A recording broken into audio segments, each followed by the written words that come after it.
Nazreen T20 world cup ਵਿੱਚ ਖਰਾਬ ਕਾਰਕਰਦਗੀ ਤੋਂ ਬਾਅਦ ਹੁਣ ਬੰਗਲਾਦੇਸ਼ ਦੇ ਖਿਲਾਫ ODI ਸੀਰੀਜ਼ ਦਾ ਚੈਲੰਜ ਹੈ ਤੇ ਕੱਲ ਸ਼ਾਹੀਨ ਸ਼ਾਹ ਅਫਰੀਦੀ ਨੇ ਕਿਹਾ ਕਿ ਅਸੀਂ ਬੰਗਲਾਦੇਸ਼ ਨੂੰ ਨਹੀਂ ਛੱਡਾਂਗੇ। ਇਹ ਸਮਝ ਲੱਗਦੀ ਪਈ ਹੈ ਕਿ ਜਿਹੜਾ ਵਰਲਡ ਕੱਪ ਦਾ ਗੁੱਸਾ ਹੈ ਹੁਣ ਬੰਗਲਾਦੇਸ਼ ਦੇ ਖਿਲਾਫ ਉਹ ਕੱਢਣਗੇ ਤੇ ਕੱਲ ਪਾਕਿਸਤਾਨੀ ਟੀਮ ਨੇ ਢਾਕਾ ਵਿੱਚ ਬੈਟਿੰਗ ਬੋਲਿੰਗ ਤੇ ਫੀਲਡਿੰਗ ਦੀ ਵੀ ਪ੍ਰੈਕਟਿਸ ਕੀਤੀ ਹੈ। ਤੁਹਾਨੂੰ ਯਾਦ ਹੋਏਗਾ ਬਾਬਰ ਨਵਾਜ਼ ਤੇ ਸਾਇਮ ਨੂੰ ਇਸ ਸਕੁਆਡ ਵਿੱਚ ਡ੍ਰੌਪ ਕੀਤਾ ਗਿਆ ਤੇ ਕੁਝ ਨਵੇਂ ਚਿਹਰੇ ਵੀ ਸ਼ਾਮਿਲ ਕੀਤੇ ਗਏ ਨੇ ਤੇ ਇਹ ਨਵੇਂ ਚਿਹਰੇ ਹੁਣ ਕਿੱਦਾਂ ਪਰਫਾਰਮ ਕਰਨਗੇ ਬੜੀ ਉਮੀਦਾਂ ਜ਼ਾਹਿਰ ਕੀਤੀਆਂ ਜਾ ਰਹੀਆਂ ਨੇ। ਇਹਦੇ ਵਿੱਚ ਸ਼ਾਮਿਲ ਹੁਸੈਨ ਗਾਜ਼ੀ ਗੋਰੀ ਤੇ ਸਾਇਦ ਫਰਹਾਨ ਤੁਹਾਨੂੰ ਪਤਾ ਹੈ ਪਹਿਲੀ ਵਾਰੀ ODI ਸਕੁਆਡ ਵਿੱਚ ਸ਼ਾਮਿਲ ਹੋਏ ਨੇ। ਇਹਦੇ ਉੱਤੇ ਅਸੀਂ ਗੱਲ ਕਰਾਂਗੇ। ਸਾਡੇ ਨਾਲ ਮੌਜੂਦ ਨੇ ਜ਼ੁਲਫਿਕਾਰ ਬੇਗ ਸਾਹਿਬ। ਜ਼ੁਲਫਿਕਾਰ ਸਾਹਿਬ ਵੱਧ ਜਿਹਾ ਨੂੰ ਯਕੀਨੀ ਤੌਰ ਤੇ ਬੜੀ ਮਾਯੂਸੀ ਹੋਈ ਹੈ ਵਰਲਡ ਕੱਪ ਵਿੱਚ, ਲੇਕਿਨ ਉਹ ਕਹਿੰਦੇ ਨੇ ਹਰ ਦਿਨ ਨੂੰ ਨया ਹੁੰਦਾ ਹੈ। ਤੁਹਾਨੂੰ ਲੱਗਦਾ ਹੈ ਜਿਹੜੀ ਮੌਜੂਦਾ ਮੈਨੇਜਮੈਂਟ ਹੈ ਖਾਸ ਤੌਰ ਤੇ ਅਸੀਂ ਗੱਲ ਕਰੀਏ ਸਲਮਾਨ ਅਲੀ ਆਗਾ ਤੇ ਮਾਈਕ ਹੈਸਨ ਉੱਤੇ ਹਜੇ ਵੀ ਇਤਮਾਦ ਕੀਤਾ ਜਾ ਰਿਹਾ ਤੇ ਕੁਝ ਕੋਈ ਬਿਹਤਰੀ ਆ ਸਕਦੀ ਹੈ?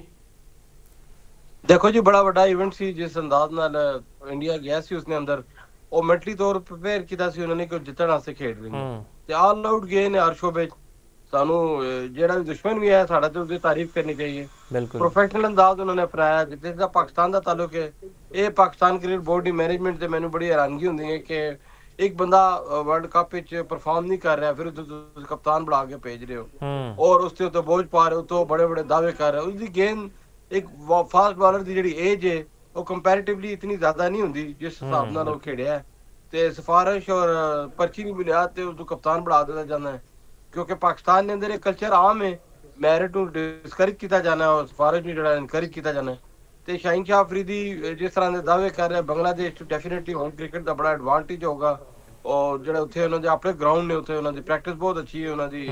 ਲਾਈਨ ਐਂਡ ਲੈਂਥ ਬਹੁਤ ਅੱਛੀ ਹੈ ਤੇ ਪਾਕਿਸਤਾਨ ਨੇ ਜਿਹੜੇ ਕਪਤਾਨ ਨੇ ਸ਼ਾਹੀਨ ਸ਼ਾਹ ਅਫਰੀਦੀ ਨੂੰ ਬੜੇ ਦਾਅਵੇ ਕਰਨ ਤੋਂ ਬਜਾਏ ਆਪਣੀ ਪਰਫਾਰਮੈਂਸ ਤੇ ਉਹਨੂੰ ਤਵੱਜੋ ਦੇਣੀ ਚਾਹੀਦੀ ਜਿਸ ਬੁਨਿਆਦ ਤੇ ਉਹ ਟੀਮ ਦੇ ਅੰਦਰ ਸਿਲੈਕਟ ਹੋਇਆ ਹੈ। ਤੇ ਜਿਹਦਾ ਪਾਕਿਸਤਾਨ ਦੀ ਟੀਮ ਦਾ ਤਾਲੁਕ ਹੈ ਦੇਖੋ ਪਾਕਿਸਤਾਨ ਇੱਕ ਐਮਰਜਿੰਗ ਨੇਸ਼ਨ ਹੈ ਦੁਨੀਆ ਦੇ ਅੰਦਰ ਇੱਕ ਉੱਤੇ ਅਪਕਮਿੰਗ ਨੇਸ਼ਨ ਵਿੱਚ ਵੀ ਆਉਂਦਾ ਹੈ। ਉਹ ਜਿਹੜੇ ਪਲੇਅਰ ਨਵੇਂ ਜਿਹੜੇ ਜਿਹਨਾਂ ਪਲੇਅਰਾਂ ਨੂੰ ਮੌਕਾ ਮਿਲੇਗਾ ਤੇ ਉਹ ਹੀ ਤੁਹਾਡੇ ਫਿਊਚਰ ਵਿੱਚ ਨੈਸ਼ਨਲ ਸਟਾਰ ਬਣ ਸਕਦੇ ਨੇ। ਤੇ ਜਿਹਦਾ ਪਾਕਿਸਤਾਨ ਦਾ ਮੌਜੂਦਾ ਟੀਮ ਦਾ ਤਾਲੁਕ ਹੈ ਤੇ ਪਾਕਿਸਤਾਨ ਟੀਮ ਨੂੰ ਬੜੀ ਇਸਨੇ ਤਬਦੀਲੀਆਂ ਦੀ ਜ਼ਰੂਰਤ ਹੈ ਔਰ ਪਾਕਿਸਤਾਨ ਨੂੰ ਲੌਂਗ ਟਰਮ ਪਲੈਨਿੰਗ ਤੇ ਪਲਾਨ ਕਰਨਾ ਚਾਹੀਦਾ ਜਿਸ ਦੇ ਤਹਿਤ ਇੰਟਰਨੈਸ਼ਨਲੀ ਪਾਕਿਸਤਾਨ ਕ੍ਰਿਕਟ ਦੇ ਅੰਦਰ ਵਾਪਸ ਆਵੇ ਜੀ। ਤੇ ਜ਼ੁਲਫਿਕਾਰ ਸਾਹਿਬ ਅਸੀਂ ਸ਼ਾਹੀਨ ਸ਼ਾਹ ਅਫਰੀਦੀ ਦੀ ਗੱਲ ਕਰੀਏ ਨਵਾਂ ਓਵਰ ਤੇ ਬੜਾ ਚੰਗਾ ਕਰਦੇ ਨੇ। ਉਹ ਕਹਿੰਦੇ ਨੇ ਅਸੀਂ ਨਵੀਂ ਗੇਂਦ ਨੂੰ ਅੱਛੀ ਤਰ੍ਹਾਂ ਯੂਟਿਲਾਈਜ਼ ਕਰਦੇ ਨੇ ਲੇਕਿਨ ਆਖਰੀ ਓਵਰ ਵਿੱਚ ਉਹ ਘਬਰਾ ਜਾਂਦੇ ਨਾ ਸਾਡੇ ਕੋਲ ਕੋਈ ਵੈਰਾਈਟੀ ਹੈ ਕੋਈ ਡੈਥ ਓਵਰ ਹੀ ਨਹੀਂ ਹੈ। ਕਹਿੰਦੇ ਨੇ ਬੜਾ ਟੈਲੈਂਟ ਹੈ ਫਿਰ ਟੈਲੈਂਟ ਨਜ਼ਰ ਨਹੀਂ ਆਉਂਦਾ। ਜਿਵੇਂ ਅਸੀਂ ਜਸਪ੍ਰੀਤ ਬੁਮਰਾਹ ਦੀ ਗੱਲ ਕਰੀਏ ਸਿਰਾਜ ਦੀ ਗੱਲ ਕਰੀਏ ਤੁਹਾਨੂੰ ਲੱਗਦਾ ਹੈ ਜੇ ਇਸ ਸ਼ੋਬੇ ਵਿੱਚ ਬੜਾ ਕੰਮ ਕਰਨ ਦੀ ਜ਼ਰੂਰਤ ਹੈ? ਦੇਖੋ ਜੀ ਸਾਡੇ ਖਿਲਾੜੀ ਜਿਹੜਾ ਨਾ ਬੁਰਾ ਵੀ ਮਨਾ ਜਿਹੜੇ ਨੇ ਉਹਨਾਂ ਦੀ ਤਨਕੀਦ ਕੀਤੀ ਜਾਵੇ ਤਾਂ ਕੁਝ ਤਾਂ ਕਰਨਾ ਚਾਹੀਦਾ ਸੀ ਨਾ ਇਹਨਾਂ ਨੂੰ। ਤੇ ਤੁਸੀਂ ਦੇਖੋ ਵਰਲਡ ਕਲਾਸ ਬਾਲਰ ਆਪਣੇ ਆਪ ਨੂੰ ਕਹਿੰਦੇ ਨੇ ਸਿਫਾਰਿਸ਼ ਦੀ ਬੁਨਿਆਦ ਤੇ ਕ੍ਰਿਕਟ ਖੇਡਦੇ ਨੇ ਕਪਤਾਨ ਵੀ ਬਣ ਜਾਂਦਾ ਹੈ ਤੇ ਫਿਰ ਉਸ ਤੋਂ ਬਾਅਦ ਅਗਰ ਉਸ ਤੇ ਸਵਾਲ ਕੀਤਾ ਜਾਵੇ ਤਾਂ ਫਿਰ ਉਹ ਬੁਰਾ ਮਨਾਉਂਦੇ ਨੇ। ਤੇ ਇੱਕ ਕਿਸਮ ਦਾ ਇਹਨਾਂ ਨੂੰ ਰੈਸਟ ਦੇਣਾ ਚਾਹੀਦਾ ਹੈ। ਕੋਈ ਮਤਲਬ ਹੈ ਨਾ ਕਿ ਨਵੇਂ ਲੜਕਿਆਂ ਨੂੰ ਮੌਕਾ ਦੇਣਾ ਚਾਹੀਦਾ ਤੇ ਨਵਾਂ ਮੁੰਡਾ ਜਦੋਂ ਟੀਮ ਦੇ ਅੰਦਰ ਸ਼ਾਮਿਲ ਹੁੰਦਾ ਪੂਰੀ ਜਾਨ ਲਾਉਂਦਾ ਹੈ ਆਪਣਾ ਪੂਰਾ ਐਫਰਟ ਕਰਦਾ ਹੈ ਕਿ ਉਹ ਜ਼ਿਆਦਾ ਤੋਂ ਜ਼ਿਆਦਾ ਮੈਕਸਿਮਮ ਪਾਕਿਸਤਾਨ ਅਤੇ ਖੇਡ ਸਕੇ। ਤੇ ਸ਼ਾਹੀਨ ਸ਼ਾਹ ਅਫਰੀਦੀ ਨਹੀਂ ਅਗਰ ਏਜ ਨੇ ਹਿਸਾਬ ਨਾਲ ਵੀ ਦੇਖਿਆ ਜਾਵੇ ਤਾਂ ਕੰਪੈਰੀਟਿਵਲੀ ਆਪਣੀ ਕ੍ਰਿਕਟਿੰਗ ਕੈਰੀਅਰ ਨਹੀਂ ਬੈਸਟ ਆਪਣੀ ਬੋਲਿੰਗ ਉਹ ਕਰਾ ਚੁੱਕਿਆ ਹੈ ਲੇਕਿਨ ਹੁਣ ਬਦਕਿਸਮਤੀ ਨਾਲ ਪਾਕਿਸਤਾਨ ਦੇ ਅੰਦਰ ਇੱਕ ਸਿਫਾਰਿਸ਼ ਕਲਚਰ ਹੈ। ਅਸੀਂ ਆਪਣੇ ਪ੍ਰੋਗਰਾਮ ਦੇ ਜ਼ਰੀਏ ਕਹਿੰਦੇ ਰਹਿੰਦੇ ਹਾਂ ਇਹ ਇਤਸਾਬ ਨਾਲ ਸਭ ਤੋਂ ਅੱਛਾ ਅਮਲ ਹੈ ਕਿ ਤੁਸੀਂ ਮੀਡੀਆ ਦੇ ਜ਼ਰੀਏ ਇਹਨਾਂ ਪਲੇਅਰਾਂ ਨੂੰ ਕ੍ਰਿਟਿਸਾਈਜ਼ ਕਰੋ ਇਹਨਾਂ ਦੀ ਪਰਫਾਰਮੈਂਸ ਨੂੰ ਜਾਂਚੋ ਔਰ ਇਸ ਬੁਨਿਆਦ ਤੇ ਅਗਰ ਦੇਖਿਆ ਜਾਵੇ ਤਾਂ ਪਾਕਿਸਤਾਨੀ ਟੀਮ ਜਿਹੜੀ ਹੈ और बांग्लादेश को कंपैरेटिवली इतनी ज्यादा स्ट्रांग नहीं है लेकिन एक कड़ा इम्तिहान है शाहीन शाह अफरीदी से। अगर इसी जो नाकाम हो गया तो फिर क्रिकेट बोर्ड ने बांग्लादेश ज्यादा मजबूत है ਤੁਸੀਂ ਇਹ ਕਹਿ ਰਹੇ ਹੋ ਜ਼ੁਲਫਿਕਾਰ ਸਾਹਿਬ ਤੇ ਬੜੀ ਵੱਡੀ ਗੱਲ ਕਰ ਰਹੇ ਤੁਸੀਂ। डेफिनेटली ਉਹਨਾਂ ਨੂੰ ਹੋਮ ਕ੍ਰਿਕਟ ਹੋਮ ਗਰਾਊਂਡ ਨਾਲ ਬੜਾ ਐਡਵਾਂਟੇਜ ਹੋਏਗਾ ਹੋਮ ਕਰਾਊਡ ਨਾਲ ਬੜਾ ਐਡਵਾਂਟੇਜ ਹੋਏਗਾ ਔਰ ਆਪਣੇ ਮਤਲਬ ਦੀਆਂ ਪਿੱਚਾਂ ਬਣਾਉਣਗੇ ਔਰ ਪਾਕਿਸਤਾਨ ਜਿੱਦਾਂ ਤਾਲੁਕ ਹੈ तो ਇਹਨਾਂ ਦੀ ਪਰਫਾਰਮੈਂਸ ਅਗਰ ਬੰਗਲਾਦੇਸ਼ ਨੇ ਗੇਂਦ ਦੇਖੀ ਜਾਵੇ ਤਾਂ ਪਾਕਿਸਤਾਨ ਨੇ ਅੰਦਰ ਜਿਹੜੇ ਮੈਚेस ਹੋਏ ਨੇ उसके अंदर कंपैरेटिवली उदो टीम पाकिस्तानी काफी स्ट्रांग सी लेकिन इस टीम ने जरिए अगर तुसी अगर कहने हो कि अगर तुसी इसनु ਇਹਦੇ ਖਿਲਾਫ ਤੁਸੀਂ ਜਿੱਤੋਗੇ ਤੇ ਬੜਾ ਮੁਸ਼ਕਿਲ ਹੋ ਜਾਏਗੀ।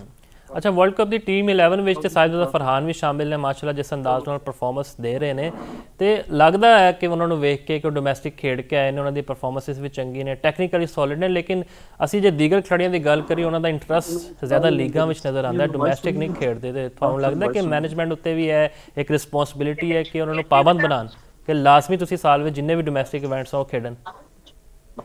देखो जी T20 पाकिस्तान में हो रही है और आगे PSL भी आ रही है इसके अंदर तो इन्होंने प्लेयरों को मौका दिता जाए दोबारा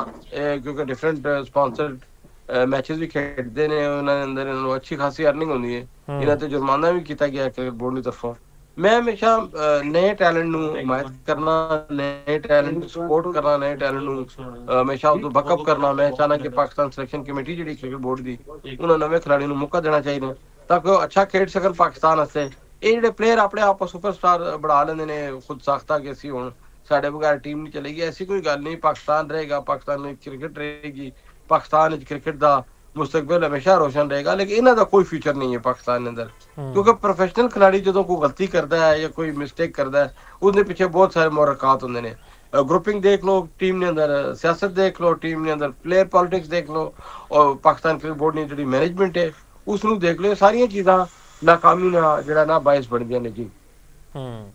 ਤੇ ਬੇਗ ਸਾਹਿਬ, ਜੇ ਪਰਫਾਰਮੈਂਸਿਸ ਇਹੀ ਰਹਿਣਗੀ ਤੇ ਤੁਹਾਨੂੰ ਨਹੀਂ ਲੱਗਦਾ ਕਿ ਜਿਹੜੇ PSL ਵਰਗੇ ਜਿੰਨੇ ਵੀ ਇਵੈਂਟਸ ਆਣਗੇ ਲੋਕਾਂ ਦਾ ਇੰਟਰਸਟ ਖਤਮ ਹੋਏਗਾ ਕਿ ਯਾਰ ਇਹਨਾਂ ਦੇ ਇੰਟਰਨੈਸ਼ਨਲ ਵਿੱਚ ਪਰਫਾਰਮੈਂਸਿਸ ਹੈ ਕੋਈ ਨਹੀਂ, 11 10 ਕਰੋੜ 8 ਕਰੋੜ ਲੈ ਰਹੇ ਨੇ ਲੇਕਿਨ ਪਰਫਾਰਮੈਂਸ ਉਹੀ ਪੁਰਾਣੀ ਹੈ।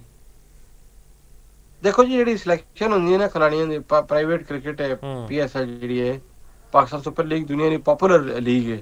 इसके अंदर तुम देखो ना कि कोई नवे प्लेयर भी आ जाते हैं जिस तक इन्हों ने अपने आप जो स्टार कहते हैं पैसे कमाते हैं जिस बुनियाद से। ये तो डिपेंड करता है ना कि टीम कि टीम किस तरह का खेलती है।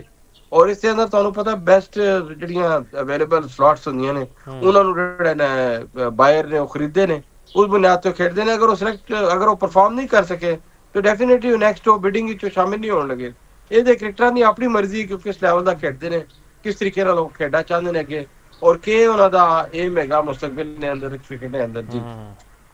ਅੱਛਾ ਬੇਗ ਸਾਹਿਬ, ਜਦੋਂ ਹਾਕੀ ਦੀ ਗੱਲ ਕਰਦੇ ਹਾਂ ਬੜੀ ਚੰਗੀ ਖੁਸ਼ਖਬਰੀਆਂ ਆ ਰਹੀਆਂ। ਤੁਹਾਨੂੰ ਪਤਾ 8 ਸਾਲ ਬਾਅਦ ਅਸੀਂ ਕੁਆਲੀਫਾਈ ਕੀਤਾ ਵਰਲਡ ਕੱਪ ਵਾਸਤੇ ਤੇ ਜਾਪਾਨ ਨੂੰ ਬੜੇ ਇੱਕ ਇੰਟੈਂਸ ਮੁਕਾਬਲੇ ਵਿੱਚ ਅਸੀਂ ਹਰਾਇਆ ਹੈ ਤੇ ਖਾਸ ਤੌਰ ਤੇ ਮੈਨੇਜਮੈਂਟ ਨੂੰ ਚੇਂਜ ਕੀਤਾ ਹੈ ਤੇ ਖਵਾਜਾ ਜੁਨੇਦ ਸਾਹਿਬ ਤੁਹਾਨੂੰ ਪਤਾ ਹੈਡ ਕੋਚ ਨੇ, ਸਾਡੀ ਉਹਨਾਂ ਦਾ ਅਕਸਰ ਰਾਬਤਾ ਵੀ ਰਹਿੰਦਾ, ਗੱਲ ਵੀ ਹੋਈ ਹੈ। ਤੇ ਕਿੱਦਾਂ ਵੇਖਦੇ ਪਏ ਪਾਕਿਸਤਾਨ ਹਾਕੀ ਦਾ ਫਿਊਚਰ? ਹੁਣ ਚੀਜ਼ਾਂ ਬਿਹਤਰੀ ਤਰਫ ਜਾ ਰਹੀਆਂ ਨੇ?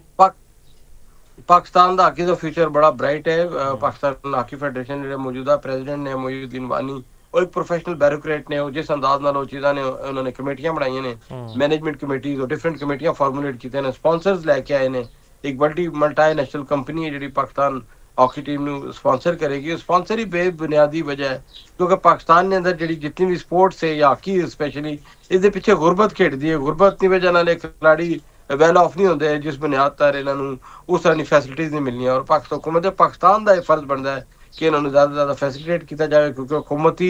अरकान ने मोइनुद्दीन वानी उन्होंने एक लाइन ऑफ एक्शन है। इस हवाले नाल जी पाकिस्तान क्रिकेट टीम ने कारकर्दगी का जिक्र किया जाए तो एक क्रेडिट जी प्रीवियस जी रजीम सी उसनू जाना राना मुजाहिद और नई नई एसोसीएशन या फेडरेशन के अंदर। लेकिन इस तो बावजूद जी टीम की प्रैपरेशन है ये ब्रिगेडियर खालिद सजाद खोकर, राना मुजाहिद इन्होंने दौर तो ये चलती आ रही है। इमरजिंग जूनियर प्लेयर्स जिन्होंने अज नैशनल स्क्वाड ना हिस्सा बनाया गया। इस हवाले साड़ी जी रावलपिंडी की डिस्ट्रिक्ट हाकी एसोसीएशन की मैनेजमेंट है उन्होंने भी गलबात हुई है। ज़हीरुल हक है, मोहम्मद जाहिद, उस्ताद रशीद ने, ये वो प्लेयर ये वो शख्सियात जिन्होंने ग्रास रूट लैवल से एसोसीएशन लैवल से खिलाड़ी प्रोड्यूस किए हैं और इन्होंने खिलाड़ियों ने नेशनल लैवल तक इंटरनेशनल लैवल तक पाकिस्तानी खिलाड़ी दिते हैं। और मौजूदा हुकूमत जी है वो काफ़ी पैसे भी दे रही है। मोहसिन नकवी ने भी उन्होंने 10 लाख पहले दिता सी जान तो पहले, तो 15 लाख हुणी प्राइम मिनिस्टर ने भी इन्हों का ऐलान किया है। तो एक खतीर रकम है। अगर ये देखो ना बुनियादी तौर पर जी तंगदस्ती और गुरबत है वो किसी भी खेड नूं प्रमोट नहीं होने देनी। इन्होंने खिलाड़ियों ने अगर बैकग्राउंड देखा जाए तो नॉर्मल फैमिली बैकग्राउंड होता है, जो माशी तौर पर कमज़ोर होंगे ने, अगर इन्होंने माशी तौर पर मजबूत किया जाए तो स्किल और टैलेंट और फैसिलिटीज ने लिहाज कोई कमी नहीं है पाकिस्तान के अंदर। और जितनी जी एसोसिएशन ने लोकल वो भी अपने तौर पर प्रोड्यूस कर रही है। हाकी बड़ा महंगा खेल हो गया, 10 तो 15 लाख रुपए नहीं सिर्फ गोलकीपर की किट है। तो कच्ची हाकी अगर तुम प्रोफेशनली यूज करो 10 तो 15 लाख रुपए की हाकी है जी लोकल मैचेस यूज होनी। इस तो बाद किट है, शूज ने 22-23 हज़ार रुपए के शूज ने। एक आम प्लेयर कितों अफोर्ड करे? तुम अगर एसोसिएशन ज़्यादा ज़्यादा फंडिंग करो, उन्होंने ज़्यादा मोटिवेट करो, उन्होंने ज़्यादा इनकरेज करो तो स्पॉन्सर ग्रास रूट लेवल तो चलना चाहिए ताकि एक खिलाड़ी प्रोड्यूस करन, एक खिलाड़ी फिर ਨੈਸ਼ਨਲ ਔਰ ਇੰਟਰਨੈਸ਼ਨਲ ਮਾਜ਼ੀ ਵਿੱਚ ਵੀ 25 ਕਰੋੜ ਦੀਆਂ ਗ੍ਰਾਂਟ ਦਿੱਤੀਆਂ ਗਈ ਸੀਗੀਆਂ ਲੇਕਿਨ ਕੋਈ ਖਿਲਾੜੀਆਂ ਉੱਤੇ ਲੱਗੇ ਨਹੀਂ ਪੈਸੇ। ਅਸੀਂ ਵੇਖਿਆ ਆਸਟ੍ਰੇਲੀਆ ਜਦੋਂ ਸਾਡੀ ਟੀਮ ਗਈ ਆ ਪ੍ਰੋ ਲੀਗ ਲਈ ਆ ਜਿਹੜੇ ਵੀ ਮਾਮਲਾ ਸਨ ਉਹ ਹੋਟਲ ਦੇ ਬਾਹਰ ਬੈਠੇ ਰਹੇ ਨੇ 10-10 ਘੰਟੇ, ਉਹ ਪੈਸੇ ਫਿਰ ਪਤਾ ਨਹੀਂ ਕਿੱਥੇ ਲੱਗਦੇ ਨੇ। नहीं देखो एक प्रोफेशनली काफ़ी दुनिया ट्रैवल करने का मौका मैंने भी मिला है। एक आम टीम अगर 10 तो 15 लाख 15 या 20 मैंबर की टीम अब्रॉड जाती है। आजकल एयर टिकट बहुत महंगे हो गए हैं। तुम देखो ना 4-4.5 लाख ना एक टिकट है ਅਗਰ ਉਸ ਨੂੰ ਕੰਪੈਰੀਟਿਵਲੀ ਕੀਤਾ ਜਾਏ ਫਿਰ ਹੋਟਲ ਹੈ ਬੋਰਡਿੰਗ ਲਾਜਿੰਗ ਹੈ ਫਿਰ ਉੱਥੇ ਜਿਹੜਾ ਪ੍ਰੈਪਰੇਸ਼ਨ ਹੁੰਦੀ ਹੈ ਜਿਹੜੀ ਫੂਡ ਹੈ ਤੇ ਇਸ ਤੇ ਸਾਰੇ ਅਖਰਾਜਾਤ ਫਿਰ TAD ਹੈ ਨਾ ਪਲੇਅਰਾਂ ਦਾ ਇਹ ਉਹ ਸਾਰੀਆਂ ਚੀਜ਼ਾਂ ਨੇ ਜਿਸ ਬੁਨਿਆਦ ਪਰ ਜਿਹੜੇ ਛੋਟੇ ਮੋਟੇ ਬਜਟ ਹਨ ਨਾਰਮਲ ਗੱਲ ਹੈ ਕਿ ਮੈਂ ਤੁਹਾਨੂੰ UAE ਦੀ ਮਿਸਾਲ ਦੇਵਾਂਗਾ UAE ਨਹੀਂ ਇੱਕ ਜੂਨੀਅਰ ਟੀਮ ਪਾਕਿਸਤਾਨ ਨਾਲ ਦੌਰੇ ਤੇ ਆਈ ਤਾਂ ਆਪਣਾ ਚਾਰਟਰਡ ਪਲੇਨ ਲੈ ਕੇ ਆਈ ਐਮਿਰੇਟਸ 에ਅਰਲਾਈਨ ਤੇ ਉਹ ਸਪੈਸੀਫਿਕ UAE ਦੀ ਗਵਰਨਮੈਂਟ ਨੇ ਆਪਣੇ ਪਲੇਅਰਾਂ ਨੂੰ ਦਿੱਤਾ ਹੋਇਆ ਕਿ ਤੁਸੀਂ ਇਸ ਤੇ ਦੁਨੀਆ ਭਰ ਟਰੈਵਲ ਕਰ ਸਕਦੇ ਹੋ ਤੇ ਬਦਕਿਸਮਤੀ ਦੇ ਪਾਕਿਸਤਾਨ ਵਿੱਚ ਜਿੰਨੇ ਫੰਡ ਆਉਂਦੇ ਨੇ ਉਸ ਦੇ ਅੰਦਰ ਮੁxtਲਿਫ TAD ਨਿਮਾਦੇ ਚ ਨਿਕਲ ਜਾਂਦੇ ਨੇ ਕੁਝ ਪਲੇਅਰਾਂ ਦੇ ਖਰਚ ਹੁੰਦਾ ਹੈ ਔਰ ਜਿਹੜੇ ਪਲੇਅਰ ਜਿਹੜੇ ਨੇ ਨਾ ਜਿਤਨੇ ਵੀ ਪਾਕਿਸਤਾਨ ਸਕੁਆਡ ਦੇ ਅੰਦਰ ਸ਼ਾਮਿਲ ਨੇ ਇਹ ਹੁਣ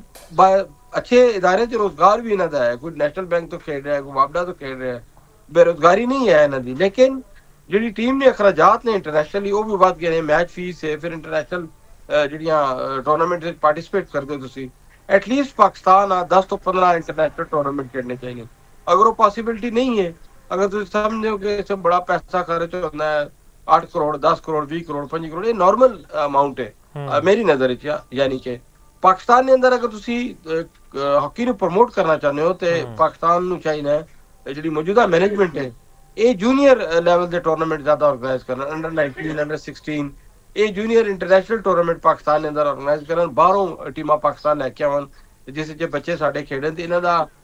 ਐਕਸਪੀਰੀਅੰਸ ਵੀ ਵਧੇਗਾ ਐਕਸਪੋਜ਼ਰ ਵੀ ਵਧੇਗਾ ਔਰ ਇੰਟਰਨੈਸ਼ਨਲੀ ਵੀ ਦੁਨੀਆ ਤੇ ਆਪਣੀ ਪਹਿਚਾਣੇ ਕਾਮਯਾਬ ਹੋ FIH ਜਿਹੜਾ इंटरनेशनल इदारा है उसने मुख्तलिफ डेवलपमेंट प्रोग्राम ने स्कूल इनिशिएटिव प्रोग्राम है और ग्रास रूट लेवल पे भी उन्होंने डेवलपमेंट प्रोग्राम वो ਜਿਹੜੇ ਨੇ ਪ੍ਰੋਗਰਾਮ ਪਾਕਿਸਤਾਨ ਸ਼ੁਰੂ ਹੋਣੇ ਚਾਹੀਦੇ ਇਸ ਹਵਾਲੇ ਨਾਲ ਪਾਕਿਸਤਾਨ ਹਾਕੀ ਫੈਡਰੇਸ਼ਨ ਦੇ ਪ੍ਰੈਜ਼ੀਡੈਂਟ ਨੇ ਮੁਹੀਉਦੀਨ ਵਾਨੀ ਉਹਨਾਂ ਨਾਲ ਸਾਡੀ ਗੱਲਬਾਤ ਵੀ ਮੇਰੀ ਹੋਏਗੀ ਤੇ ਇੱਕ ਤਜਵੀਜ਼ ਹੈ ਕਿ FIH ਦੇ ਜਿਹੜੇ ਚਾਰਟਰਡ ਆਫ ਡਿਮਾਂਡ ਹੈ ਚਾਰਟਰਡ ਆਫ ਜਿਹੜਾ ਉਹਨਾਂ ਦਾ ਪਲੈਨਿੰਗ